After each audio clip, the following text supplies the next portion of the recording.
Comment utiliser la loi de Parkinson pour la gestion de temps? Alors bonjour, comme vous le savez, je suis coach de succès personnel et professionnel et je dirais, obsédée par la gestion de temps. D'ailleurs, c'est pour ça que je fais beaucoup plus de choses que la moyenne, je dirais, générale. Je considère que j'ai déjà vécu peut-être 3 vies jusqu'à présent et je continue.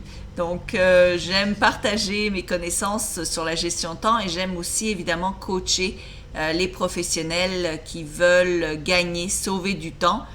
C'est possible, nous avons tous le même nombre de secondes, mais c'est la manière dont nous les utilisons qui change vraiment radicalement le tout, comme vous le savez, évidemment. J'ai en moyenne un taux de succès d'apporter à peu près 2 à 4 heures de plus par jour pour chaque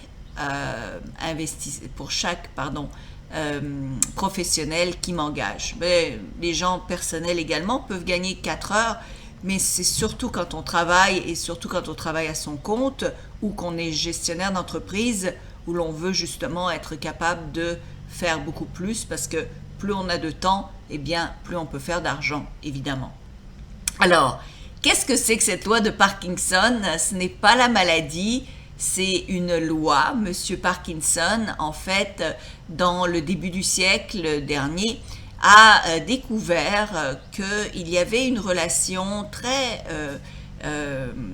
je dirais, inversement proportionnelle au contenant comparativement au contenu.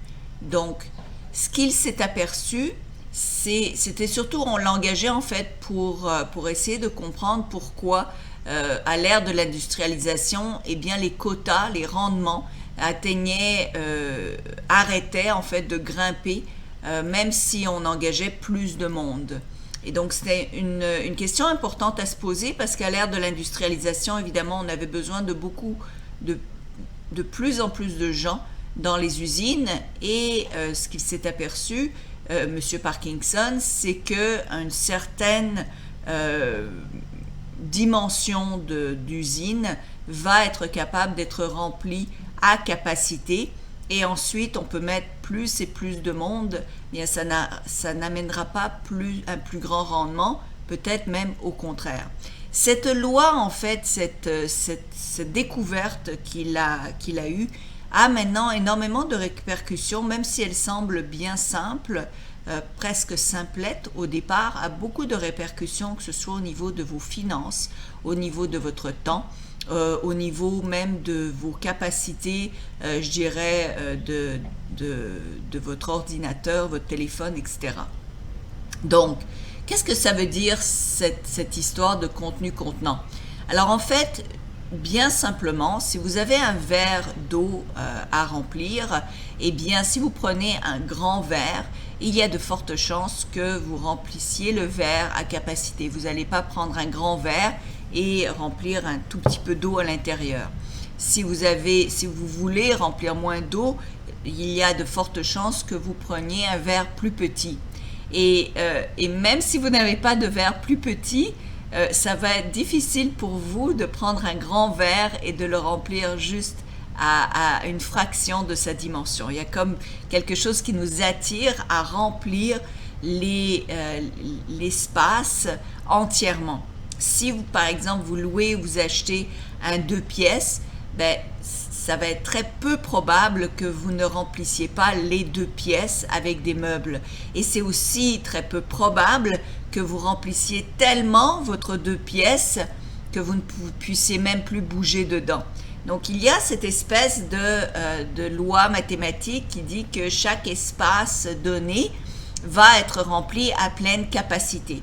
Et comment je l'emploie moi pour le temps, ça a changé ma vie et je pense que ça peut vraiment changer la vôtre, c'est de savoir que si un contenant temps, appelé temps, T-E-M-P-E-S, va être rempli à pleine capacité, eh bien je vais moi définir la taille du contenant. Alors qu'est-ce que ça veut dire? Si par exemple en fait très simplement, la première fois que j'ai voulu écrire un livre, j'ai appris cette loi et je voulais écrire mon livre en 7 mois. Donc, en 6 mois, 7 mois. Mon contenant, donc, le contenant, la taille de la pièce, le verre qui s'appelait temps, équivalait une taille de 6-7 mois. Quand j'ai compris cette loi, j'ai changé la taille à 6 semaines. Donc, j'ai réduit énormément la taille du contenant. Et j'ai réussi à écrire mon livre en 7 semaines. C'est pas nécessairement que je suis meilleure dans l'écriture ou quoi que ce soit, c'est vraiment cette conception de taille qui se remplit, de contenant qui se remplit à pleine capacité. Qu'est-ce que ça veut dire? Ça veut dire que par exemple, moi j'avais ma maîtrise, je l'avais à rendre en 2 ans, bien ça m'a pris 2 ans à la faire. Est-ce que ça m'aurait vraiment pris 2 ans à la faire si j'avais 6 mois pour la faire?